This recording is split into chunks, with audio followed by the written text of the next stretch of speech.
benvenuti in questo nuovo video. A parte la mia fichissima cover nuova, possiamo apprezzare la figata, la virilità. Alimentiamo altri commenti omofobi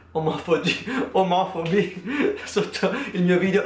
Una delle domande che ricevo più spesso è: ma perché sei andato in Corea? Ma perché?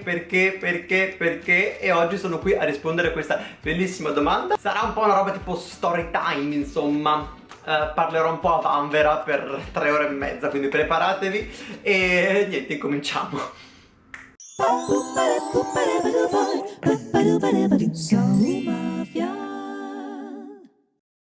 Allora, io incomincerei un po' dalle basi, dalle fondamenta della storia umana, cioè la mia infanzia. Fin da piccolo ho sempre voluto fare il ballerina. Ero sempre lì, cioè ogni volta che andavo nei villaggi turistici a fare i balli di gruppo, così ero sempre al centro, scatenato.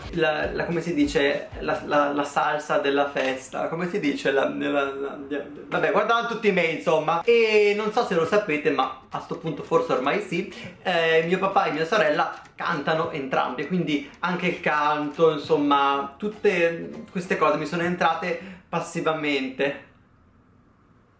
Poi mi chiedo pure perché ci sono i commenti omofobi sotto i miei video. Vabbè, comunque un po' me li cerco oggettivamente. Mi è sempre piaciuto, insomma, performare su un palco in tanti diversi modi. E crescendo, insomma, ho incominciato, per esempio mi sono iscritto a danza quando avevo 16 anni, però non mi è mai bastato, insomma, solo ballare. Quindi ho cercato un modo per poter performare su un palco più a 360 gradi. Quindi dopo che io mi sono diplomato al mio ITIS, Istituto Tecnico Professionale Statale, so che è difficile da credere ma io sono un perito informatico, sono appunto andato a questa scuola di musical che si chiama MTS Musical The School, che è pure dove ho fatto il mio ultimo meeting, insomma, a Milano. È una scuola molto valida, tra l'altro, non è una cosa sponsorizzata, però nel senso è oggettivamente una delle scuole migliori d'Italia, quindi se c'è qualcuno che è appassionato di musical può andare lì, lascerò il link sotto. Ho fatto 2 anni e ho cominciato un po' a fare i provini, no? Per i musical vari, così. Solamente che, insomma, avendo incominciato tardi io, facevo i provini, sì, però ero molto immaturo. Quindi, al di là che in Italia non c'è mai stato tanto lavoro e ce n'è sempre meno per gli artisti, non ero proprio pronto.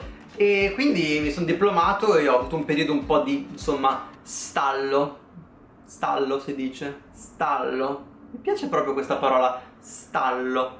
Bellissima, continuerò a dirla tipo per sempre. Ho avuto un periodo di stallo, anche un po' depression, perché alla fine, capito, era a casa, non fare niente, facevo i provini, non li passavo, insomma, un po' così. Mio padre giustamente mi spingeva un po' a lavorare, tipo diceva: ma perché non vai a fare il cassiere dell'Esselunga, così. Però quando tu ti impegni per una cosa, insomma, e vuoi ottenerla, ti scoccia proprio, capito, give upare e andare a fare il cassiere dell'Esselunga. Niente contro i cassieri dell'Esselunga, ovviamente, che è un lavoro come un altro, però capito che volevo fare il ballerino, volevo fare la star, capito, sul palco con i fuochi d'artificio che sbucavano da posti ignoti.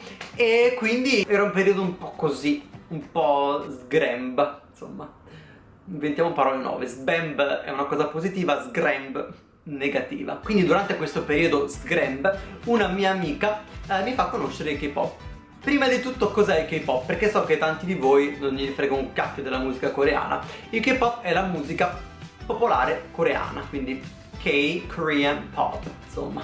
È un tipo di musica un po' particolare, nel senso a cui noi non siamo abituati, molto spettacolare, molto colorata, si balla, si canta. Noi siamo abituati più alla musica classica, popolare, Alessandra Amoroso, Emma Marrone e Sfera Ebbasta. Sì, ragazzi, io conosco Sfera Ebbasta perché mia cugina, se mi stai sentendo, ciao, e mia cugina è tipo fan di tutti sti rapper nuovi così, e io conosco, mi sento molto giovane adesso che conosco Sfera Ebbasta. Cioè, ma che nome bello! Io ti amo, Sfera Ebbasta, non so, tu sappilo, se stai vedendo questo video, ti amo solo per il nome. Non conosco una tua canzone, ma il nome top. Se volete capire meglio cosa sia il K-pop, comunque ho appena fatto un video con un gruppo K-pop sul mio canale, quindi vi lascio il link qui o qui, insomma. Comunque, insomma, sicuramente capirete meglio cos'è. Io il K-pop in realtà l'ho riscoperto perché quando ero più giovane, forse avevo tipo 13 anni, 14 anni, insomma, avevo conosciuto questa cantante che si chiama Boa, e perché c'era stato uno scandalo, insomma, di lei che copiava, mi sembra Britney Spears, ora non mi ricordo.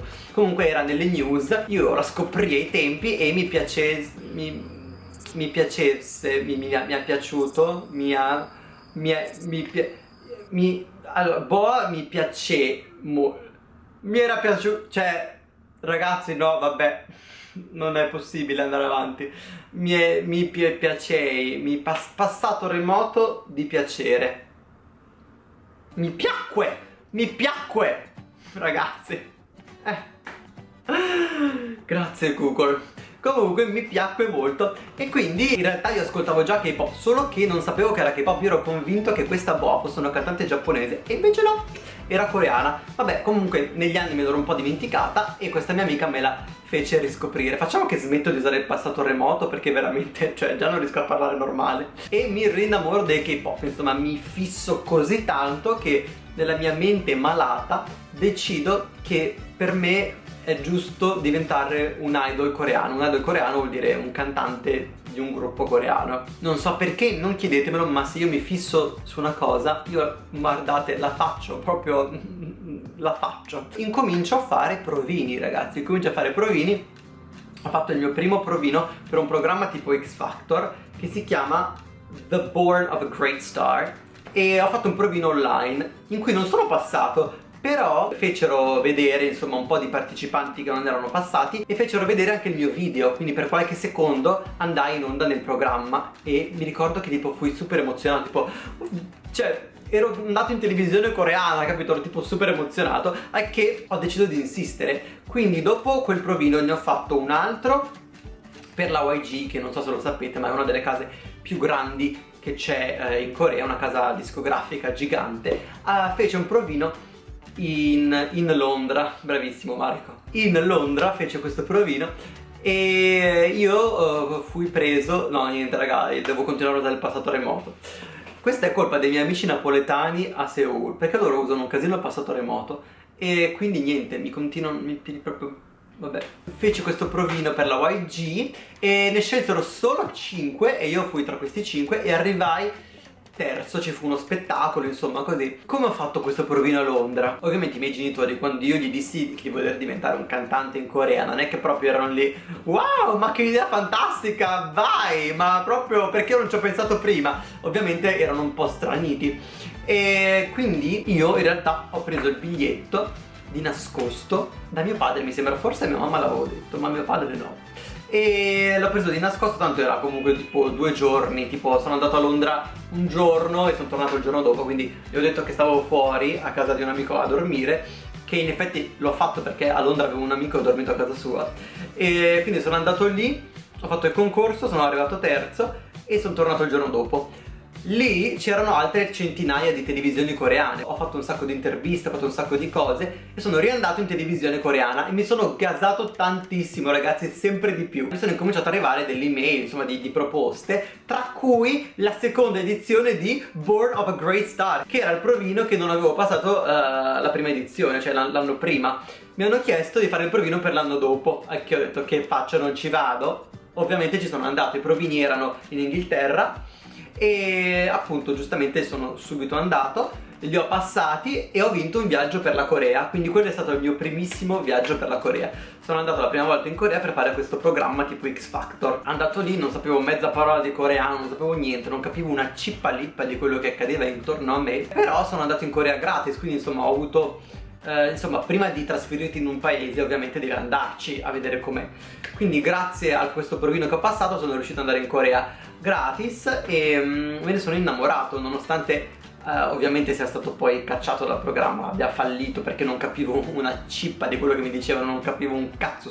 Cioè io, vi immaginate che io ero lì sul palco tipo a fare le mie cose e con i 3 giudici, sapete che ci sono i 3 giudici col pulsante che facevano e io non capivo, io sì, vedevo solamente se facevano la X o il pallino che passavo. Nonostante quell'esperienza molto traumatica, perché vi immaginate essere sulla TV nazionale e non capire un cacchio di quello che accade intorno a te, è abbastanza traumatico. Mi sono proprio innamorato del modo di fare dei coreani, della città, della storia, della musica proprio, e quindi ho proprio deciso, sarei appunto andato in Corea per diventare un idol, per diventare un cantante. E poi ragazzi vi faccio un po' uno spoiler del futuro, in realtà ce l'ho anche fatta, nel senso che sono stato in una band coreana per qualche mese So che non è tanto, però insomma alla fine ce l'ho fatta. Poi ci sono stati problemi vari, cazzi mazzi col visto, con le cose, bla bla.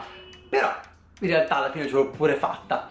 E niente, quindi sono venuto, ho incominciato a studiare canto, danza, insomma, poi pian piano ho cominciato anche a studiare coreano e tutte queste cose, bla bla bla bla bla. Ed eccomi qui, sono arrivato in Corea. Questo era il motivo per cui mi sono trasferito in Corea. Ok, grazie per aver visto questo video, spero vi sia piaciuto. Fatemi sapere nei commenti se volete altri video un po' story time, insomma queste cose in cui io parlo via vanvera libera, faccio le cose così a cacchio. Ricordate che potete seguirmi su Instagram e Facebook e noi ci vediamo nel prossimo video. Ma prima devo dirvi due cose. Una è Flaminia se ne va da camera sua a settembre, quindi io da settembre ho almeno una camera libera, se non una o due camere libere in casa mia. Quindi se c'è qualcuno che, non che viene in vacanza per una settimana, ma se c'è qualcuno che vuole stare in Corea per tipo almeno 9 mesi, un anno, insomma, che deve studiare in Corea, scrivetemi e nel caso possiamo anche vivere insieme, cioè venite a vivere a casa mia. Un'altra cosa sono i sottotitoli. Se volete aiutare me e il team, insomma, che ci mettiamo sempre i sottotitoli in inglese e in italiano, scrivetemi qua sotto nei commenti o su Facebook, insomma dove volete. Serve un account Line, quindi Line è un'applicazione tipo WhatsApp, e niente, semplicemente mi scrivete il vostro ID e vi aggiungo al gruppo. Penso sia tutto questo, non lo so, secondo me mi sono dimenticato qualcosa, ma va bene lo stesso, me lo ricorderò in un altro video nel caso. Va bene, posso anche respirare ogni tanto comunque, cioè non è che mi fa male se respiro. E pizza carbonara, ciao, non so cosa devo... Cioè, cosa ho detto? Non ho... Ragazzi, ho perso il filo del discorso. Ciao, pizza, la carbonara, ecco.